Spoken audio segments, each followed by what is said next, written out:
planks. I have forgotten the name of the man at the other end of the plank, but I know he must have been tired also. Maybe not as much as me. Why I was selected, I do not know. After all, I was one of the smallest men in the company.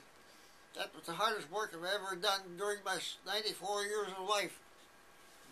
Maybe those days of hard work made me tough enough to live this long. And now, as I often say, I go from the toughest to the longest. Sometime during that summer of 1939, I took a short vacation from Shingle to Escalava by train, and from there to Milwaukee by hitchhiking. That was a cheap and dependable way of traveling in those bygone days. On the way back, there was a night of hitchhiking that was all hiking and not hitching. The highway map showed a distance of 29 miles from Sheboygan to Manitowoc, Wisconsin. When I arrived in Manitowoc, I splurged and took a hotel room. That has been the longest I've ever walked at one time. But I survived those two times.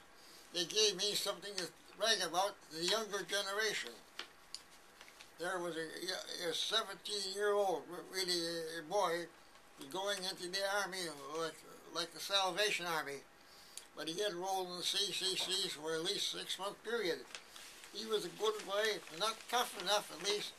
His ears were not able to take all the swearing in the conversations. He deserted and got an honorable dishonorable discharge. He had prayed about it and said his conscience was clean. In the years since, I have come to regret not talking to him to persuade him to stay. Myself, I seldom ordered to swear a word, maybe once a week. At least 1%. He and I did not swear. I could have been good company for him. Maybe we could have started a Bible study. Maybe even converted somebody. That is one time I minded my own business, and I have regretted ever since.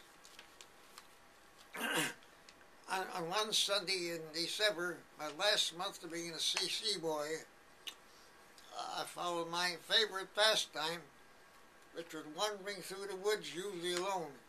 This time I went into the Cusino Game Refuge. I crossed into it going under the wire that marked the refuge boundary. After a few hours of happy, concerned wandering, I decided to return to camp. In trying to figure out which direction to go, I realized I was lost. That's the first time I was lost. Thick clouds covered the sun. Small trees and brush where I was at had no moss on the north side like big trees there. So I sat down to figure out which way to go. I used my computer, one between my ears. After a long while, I decided which way to go. It turned out to be the right way. It led to a road that went by the camp. When I reached camp, the stars were shining again, and everyone was asleep. I had told no one I was going into the woods. People may have assumed I had deserted, that they would have not known where to look. Maybe I wouldn't be there yet. I would never have gotten to write about Camp Cusino's good old days. Ernie, thank you very much. Is there anything else you want to say about this article that you've written? Well, not much. Okay. I got some more articles to write in future times too. You're going to do some more writing, right? Yeah. Okay. Well, would you let us tape you or tape it when you've got them written? So we're going to put this up on YouTube now. Is that okay? What? Put it on YouTube. Do you know what that is? On the internet? Yeah, okay. You like to have that? And people can come and listen to you, they can sign in and... some of your younger generation, yeah. the kids and grandkids. This is a great thing, yeah. Okay. Thank you, Ernie.